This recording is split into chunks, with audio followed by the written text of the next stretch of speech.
Breaking చూస్తున్నాం. రాష్ట్ర మంత్రిమండలి సమావేశం ప్రారంభమైంది. సీఎం రేవంత్ రెడ్డి అధ్యక్షతన కేబినెట్ భేటీ జరుగుతుంది. ఈ సమావేశంలో పలు కీలక అంశాలపై చర్చిస్తున్నారు.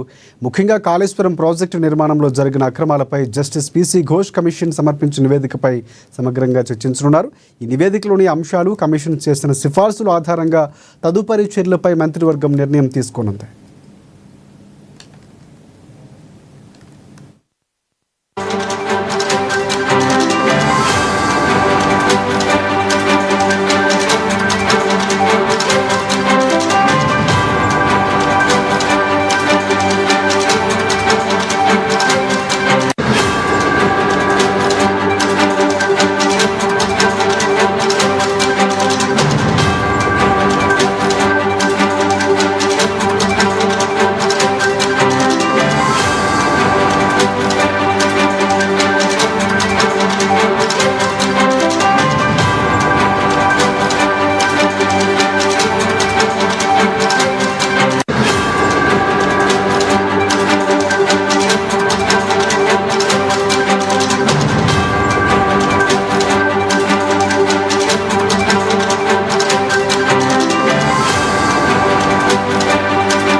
రాష్ట్ర మంత్రిమండలి సమావేశం ప్రారంభమైంది. సీఎం రేవంత్ రెడ్డి అధ్యక్షతన కేబినెట్ భేటీ జరుగుతుంది. ఇదే అంశానికి సంబంధించి పూర్తి అప్డేట్స్ అందించేందుకు మా ప్రతినిధి రమేష్ మనకి ఫోన్ లైన్లో సిద్ధంగా ఉన్నారు. రమేష్, చెప్పండి, పూర్తి అప్డేట్స్ ఏంటి?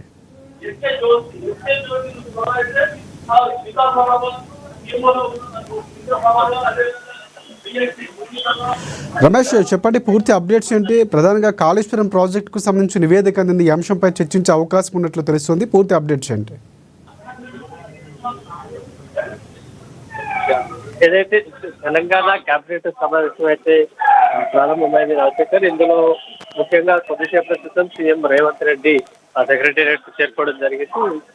తర్వాత కేబినెట్ సమావేశం అనేది కొనసాగుతుంది. ముఖ్యంగా ఏదైతే కాళేశ్వరం రిపోర్టుకు సంబంధించి పీసీ ఘోష్ కమిషన్ ఇచ్చిన నివేదికను ధృవీకరిస్తూ ముగ్గురు ఆఫీసర్లకు సంబంధించినటువంటి కమిటీ వేసిన రిపోర్ట్ కూడా ఇప్పుడు కేబినెట్ ముందుకు రానుంది. ఈ అంశంపై కూడా చర్చించి అప్పటి ప్రభుత్వంలో కీలకంగా వ్యవహరించినటువంటి అధికారులతో పాటు లీగల్ ఒపీనియన్ తీసుకొని అప్పుడు ప్రభుత్వంలో పనిచేసినటువంటి మంత్రులు కానీ సీఎం కేసీఆర్ కూడా ఈ కాళేశ్వరం ప్రాజెక్టుకు సంబంధించినటువంటి వైఫల్యం ఇన్వాల్వ్ అయినట్టుగా కూడా కమిటీ రిపోర్ట్ అయితే తెలిసిన నేపథ్యంలో దీనికి ఏ విధంగా ప్రభుత్వం ముందుకు వెళ్ళాలి, అధికారులకు సంబంధించి అట్లాగే ప్రభుత్వ పెద్దలకు కూడా ఎలాంటి చర్యలు తీసుకోవాలనే అంశంపై కూడా చర్చించే అవకాశం ఉంది. సేమ్ టైం కమిటీ కూడా కొన్ని రిఫరెన్స్ కూడా చేయడం జరిగింది, సజెషన్స్ చేయడం జరిగింది. వ్యాప్కో నుంచి నిధుల రికవరీతో పాటు ఎల్ఎన్టీ సంస్థలకు సంబంధించి ఆ మరమ్మతులు చేపట్టడం, అలాగే బిజినెస్ రూల్స్ చేసినటువంటి అధికారులపై చర్యలకు కూడా